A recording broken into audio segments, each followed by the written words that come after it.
रात ऐसा स्वप्न आया था। हमने भगवान भोलेनाथ का ध्यान किया और बहुत रोया। वीरेंद्र कुमार यादव है, मैं अमेठी से हूँ। ये दरबार से मैं सितंबर 2018 से जुड़ा हुआ हूँ और तब से बाबा जी के आश्रम से हमको बहुत रिलीफ हो रहा है, बहुत रिलीफ हो रहा है। हाँ गया, गिनती करूँ तो स्वयं मैं गिन नहीं पाऊँगा कि कहाँ कहाँ मैं गया अपनी समस्याओं को लेकर के।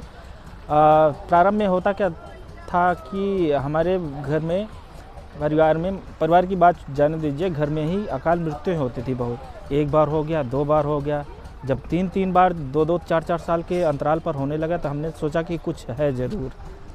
तब वैसे रात में बड़े स्वप्न आते थे कि हमारे पूर्वज जो गए हुए हैं आते थे और कहीं किसी का पैर नहीं रहता, किसी के पेट में जो है चीरा लगा हुआ है और सब दर्द से कराहते रहते थे, इधर उधर भागते थे। तो एक रात ऐसा स्वप्न आया था, हमने भगवान भोलेनाथ का ध्यान किया और बहुत रोया, लगभग 2-3 घंटे तक रोया। वो समय था 3 से 4 के बीच का था।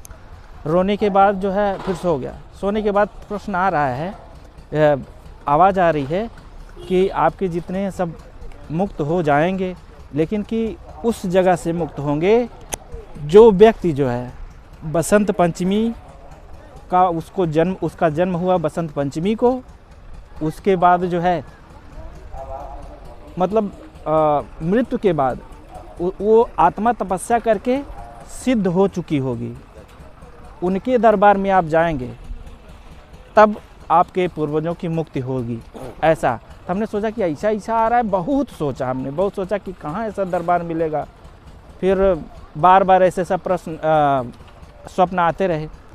फिर हुआ क्या कि एक बार शुरू में हमारे पिताजी ही कानपुर में रहते थे, तो आए थे वैसे घूमने के लिए। तो पता चला कि एक दरबार यहाँ मानव मंदिर है और वहाँ जाने के बाद में सुना तो गए यहाँ मानव मंदिर। तो वहाँ ये पता चला कि यहाँ चिकित्सा होती है, बाबा जी आए हैं और वहाँ त्रिशूल लगा था। तब इतना मतलब कि सीमेंटाइड नहीं हुआ था। वैसे 2-4 पेड़ लगे हुए थे और वैसे बाउंड्री बनी हुई थी जिसमें लोग आते थे और त्रिशूल पकड़ के सब बाबा 2-2 3-3 घंटे लोगों के साथ मेहनत करते थे। तो मैं आया एक बार, दूसरे दिन चला गया।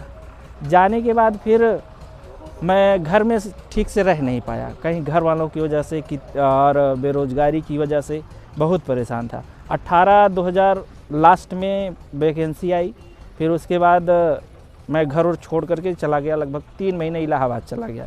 उसके पहले मैं इंटर कॉलेज में पढ़ाता था, 7-8 साल पढ़ाया भी था।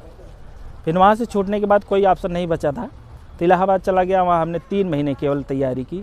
3 महीने तैयारी करने के बाद नई वैकेंसी निकली प्राइमरी की, उसमें जो हमने फॉर्म डाला और अप्लाई कर दिया। अप्लाई करने के बाद बाबा जी के यहाँ हमने अर्जी लगा दिया और हो गया मेरा। और होने के बाद हम जो है होने के पहले ही मैं पैसे का जुगाड़ इधर उधर करके जो है 8-9 हवन तक किया था। पहले 7 होता था, 7 के बाद फिर 8 हुआ, 8 के बाद फिर 9 हो गया है। तो 8 हवन किया, सब पूरी तरह से ठीक हो गया, चले गए घर। जब बीच में फिर पता चला कि बीच में आते जाते रहे 6-6, 2-2, 3-3 महीने पर, लेकिन कि पिछले वर्ष हुआ क्या कि पता नहीं कौन सी गलती हो गई हमसे, मुझे पता नहीं चला कि बाबा जी 8 महीने या 7 महीने तक हमको दरबार बुलाया ही नहीं। मैं चाह करके भी दिन रात चाहता था चले जाऊं, नहीं आ पाता था।